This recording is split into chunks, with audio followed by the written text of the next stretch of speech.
വൈകുന്നേരം ഞാൻ കുളിയൊക്കെ കഴിഞ്ഞ് വന്നപ്പോഴത്തേക്കും ഏട്ടൻ ഓഫീസിൽ നിന്ന് വന്നായിരുന്നു. കുറച്ച് പനീറും വാങ്ങിച്ചുകൊണ്ടാണ് കേട്ടോ വന്നത്. വിളക്കൊക്കെ കത്തിച്ച് കഴിഞ്ഞപ്പോഴത്തേക്കും ഏട്ടൻ പനീർ പക്കോടൊക്കെ ഉണ്ടാക്കി വെച്ച്.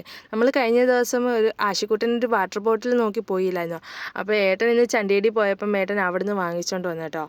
നിങ്ങൾ വിചാരിക്കും ഞാൻ തുമ്പിയെ കൊണ്ട് കല്ലടിപ്പിക്കുവാന്ന്, പക്ഷെ അങ്ങനെയല്ല കേട്ടോ. ഞാൻ ഓപ്പൺ ചെയ്യാമെന്ന് പറഞ്ഞപ്പോൾ ആശിക്കുട്ടൻ പറഞ്ഞ് വേണ്ട, അവൻ തന്നെ ചെയ്തോളാന്ന്. ആനി ഇങ്ങോട്ട് ഞാൻ കാണിക്കാം. അശ്വിനി താ. എന്താ? എനിക്ക് കുപ്പിയുടെ കളർ ഭയങ്കരമായിട്ട് ഇഷ്ടപ്പെട്ടു കേട്ടോ. കാണാനും നല്ല രസമുണ്ട്, ഒരു ക്യൂട്ട് ലുക്കൊക്കെ ഉണ്ട്. ഈ കുപ്പി എനിക്ക് എടുക്കണമെന്ന് ആഗ്രഹമുണ്ട്, പക്ഷേ വേണ്ട, ആശിക്കുട്ടി എന്നെ തല്ലിക്കൊല്ലും. എനിക്കിങ്ങനെയുള്ള ക്യൂട്ട് സാധനങ്ങളൊക്കെ ഭയങ്കര ഇഷ്ടമാണ് കേട്ടോ.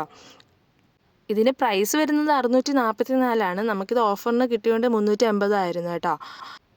ഏട്ടൻ കുറച്ച് നബട്ടിയൊക്കെ വാങ്ങിച്ചുകൊണ്ടിരുന്നു. അപ്പം ഞാനും ആശിക്കുട്ടനും കൂടി അതിരുന്ന് കഴിക്കുമായിരുന്നു കേട്ടോ. പുറത്ത് നല്ല മഴ പെയ്യുന്നുണ്ട്. രാവിലെ തൊട്ട് തുടങ്ങിയ മഴയാണ്, രാത്രിയായിട്ട് ഇത് നിന്നിട്ടില്ല. അങ്ങനെ മഴയൊക്കെ ആസ്വദിച്ചതിന് ശേഷം ഞാൻ വന്നിരുന്ന് പനീർ പക്കോട കഴിക്കുകയാണ് കേട്ടോ. ഈ ഒരു ചട്നി ഞങ്ങൾ വീട്ടിലുണ്ടാക്കിയതാണ് കേട്ടോ. അതിൻ്റെ കൂടെ ഏട്ടൻ ആലു പക്കോടയും കൂടി ഉണ്ടാക്കിയായിരുന്നു കേട്ടോ. അപ്പോൾ ഇന്നത്തെ വിശേഷം എത്രയുള്ളൂ. ടാറ്റാ.